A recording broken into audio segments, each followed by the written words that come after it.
हम अपनी जिंदगी में जब किसी नए काम की शुरुआत करते हैं तो हमसे बहुत सी गलतियां होती है, लेकिन कई बार ऐसा भी होता है कि सब कुछ सही रहता है। लेकिन कुछ लोग ऐसे भी होते हैं जो बार बार होने वाली गलतियों की वजह से हार मान लेते हैं। उन्हें ये लगने लगता है कि जिस काम में वो असफल हो रहे हैं वो काम करना उनके वश से बाहर है। लेकिन जो लोग अपनी गलतियों से सीखना जानते हैं वो कभी हार नहीं मानते, बेशक वो काम करने के तरीके को बदल देते हैं। हमें ये बात कभी नहीं भूलनी चाहिए कि किसी भी नए काम की शुरुआत कभी भी आसान नहीं होती और वक्त के साथ साथ हम सब कुछ सीख भी जाते हैं। हमें अपने आप पर विश्वास होना चाहिए कि हम जो काम कर रहे हैं उसमें हमें सफलता अवश्य मिलेगी। अगर हम कुछ नया सोच सकते हैं तो बेशक हम उसे कर भी सकते हैं, लेकिन उसके लिए हमें खुद पर विश्वास होना बहुत जरूरी है। शुरुआत में ही हर कोई सफल नहीं हो जाता। जो लोग अपनी असफलता से कुछ सीखते हैं वे जिंदगी में बहुत आगे तक जाते हैं, और जो लोग अपने असफलता की वजह से पीछे हट जाते हैं वो लोग कभी आगे नहीं बढ़ पाते।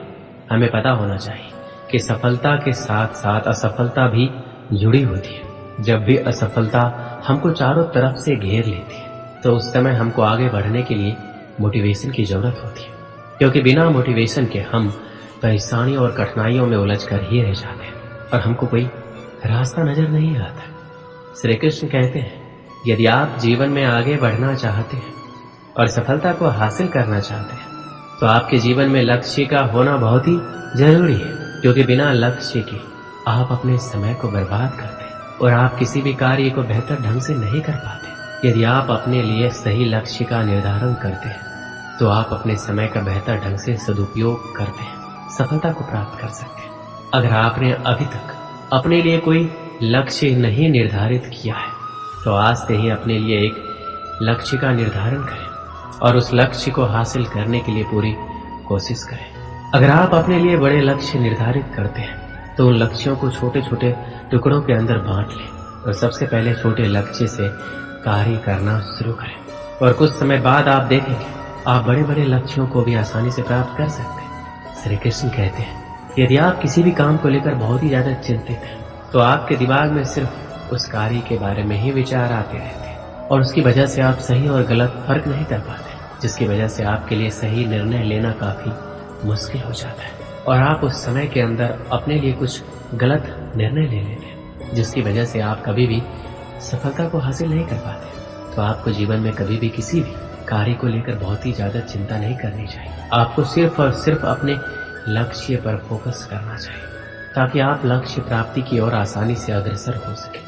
श्री कृष्ण कहते हैं, यदि आप जीवन के अंदर सफलता को हासिल करना चाहते हैं तो आपको एक बात हमेशा याद रखनी है, आपको हमेशा अपने दिल की सुननी चाहिए और उस कार्य को दिमाग से करना चाहिए। जबकि बहुत से लोग दिमाग के सुनते हैं और दिल से कार्य करते हैं, जिसकी वजह से उनको हमेशा परेशानियों का सामना करना पड़ता है। जब आप अपने दिल की बात सुनते हैं और किसी भी कार्य की शुरुआत करते हैं तो आप उस कार्य के अंदर अपना 100% लगा देते हैं, और यदि आप किसी कार्य के अंदर अपना 100% लगाते हैं तो आपको एक ना एक दिन सफलता जरूर मिलती है। ज्यादातर लोग दूसरों के डर की वजह से कभी भी अपने दिल की बात नहीं सुन पाते और हमेशा ऐसे कार्य करते हैं जो उनको कभी भी खुशी नहीं देते, और ऐसे कार्य करने चाहिए जो आपको लंबे समय तक खुशी दे सके।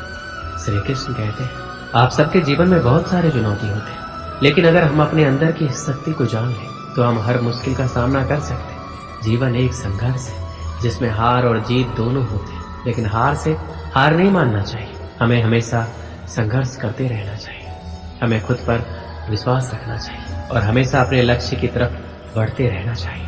हमें अपने सपनों के लिए काम करना चाहिए और हमेशा एक सकारात्मक सोच रखनी चाहिए। जीवन में कोई भी मुश्किल हो हमें हमेशा सकारात्मक होकर समस्या का सामना करना चाहिए। यदि हम सकारात्मक रहते हैं तो हम हमेशा अपने लक्ष्य को पूरा कर सकते हैं। श्री कृष्ण कहते हैं, सफलता कभी भी एक दिन के अंदर नहीं मिलती है, लेकिन एक दिन आपको जरूर मिलती है। जीवन में आपको कदम कदम पर कठिनाइयां और मुश्किलों का सामना करना पड़ता है, लेकिन यदि आप मानसिक रूप से मजबूत हैं तो आप जीवन की बड़ी बड़ी कठिनाइयों का सामना बहादुरी के साथ कर सकते हैं। जीवन में यदि आपके सामने कितनी भी बड़ी मुश्किल क्यों ना आए, आपको सिर्फ एक बात याद रखनी है और आपको बोलना है कि कोई भी मुश्किल और कठिनाइयां और समस्या मुझसे बड़ी नहीं है। जिंदगी में हर इंसान के जीवन में एक ऐसा समय आता है जब उसको लगता है कि अब सब कुछ खत्म हो गया है, तो उस समय यदि आपके अंदर आगे बढ़ने की हिम्मत होती है तो ही आप सफलता के शिखर को छू पाते हैं। अगर आप एक छात्र हैं, असफल हो जाते हैं, तो इसका ये मतलब नहीं है कि दोबारा प्रयास ना करें।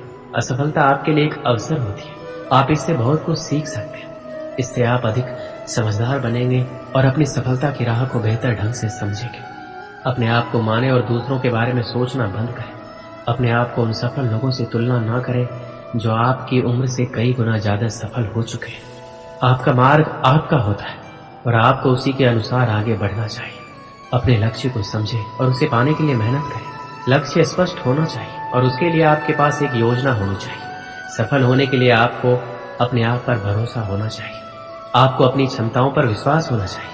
आपके पास साधन न होने की वजह से आप असफल नहीं हो सकते। आपकी सफलता आपके अंदर होने वाले विश्वास पर निर्भर करती है। और अंत में मैं ये कहना चाहूंगा कि आप सफल हो सकते हैं। आपकी सफलता आपके उत्साह, मेहनत और विश्वास पर निर्भर करती है।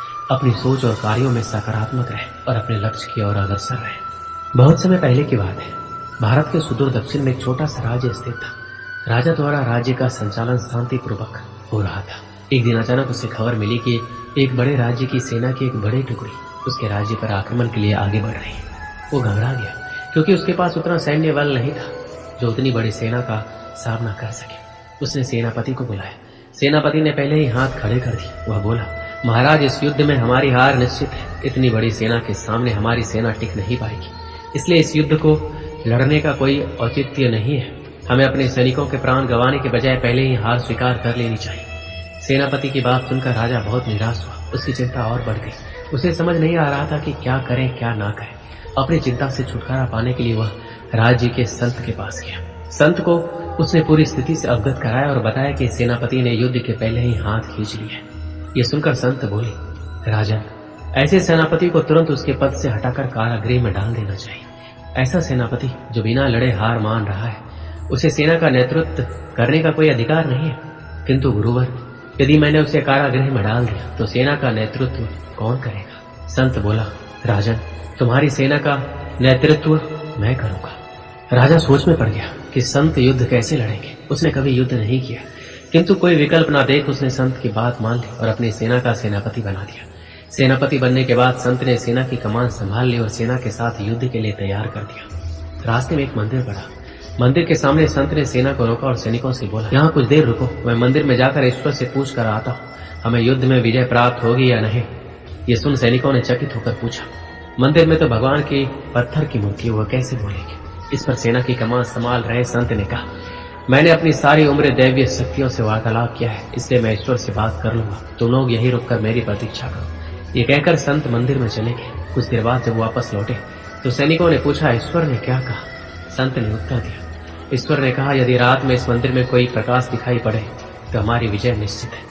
पूरी सेना रात होने की प्रतीक्षा करने लगी। रात हुई, मंदिर में उन्हें प्रकाश दिखाई पड़ा। यह देख सेना खुशी से झूम उठी। उन्हें विश्वास हो गया कि अब वो युद्ध जीत लेंगे। उनका मनोबल बढ़ गया और वो जीत के मंसूबे से युद्ध के मैदान में पहुंचे। युद्ध 21 दिन चला। सेना जी जान से लड़ी, फलस्वरूप उनकी विजय हुई। विजय सेना के वापस आते ही फिर वही मंदिर पड़ा। तब सैनिकों ने संत से कहा, ईश्वर के कारण हमारा विजय हुआ है, आप जाकर उन्हें धन्यवाद दिया है। संत ने उत्तर दिया, इसकी कोई आवश्यकता नहीं है। ये सुनकर सैनिक कहने लगे, आप कितने कृतघ्न हैं। जिस ईश्वर ने मंदिर में रोशनी कर हमें जीत दिलाई, आप उनका धन्यवाद नहीं कर रहे।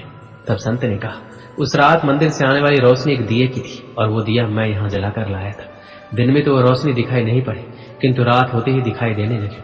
दिए की रोशनी देखकर तुम सबने मेरी बात पर विश्वास कर लिया और युद्ध में विजय हमारी हुई। इस तरह तुम सबका मनोबल बढ़ गया था और तुम जीत के विश्वास के साथ युद्ध में गए और असंभव लगने वाली विजय तुमने प्राप्त की। इस कहानी से हमें क्या सीख मिलती है? खुद पर विश्वास रखो और परिश्रम करते रहो। विश्वास की विजय होगी। हमारी सोच ही आगे चलकर वास्तविकता का रूप लेती है, इसलिए हमें अपनी सोच पर ध्यान देना चाहिए। सदा सकारात्मक सोचें ताकि सकारात्मक परिणाम मिले। दोस्तों, इस वीडियो में बस इतना ही। मिलते हैं अगली वीडियो में। अपना ख्याल रखिएगा। जय श्री कृष्ण।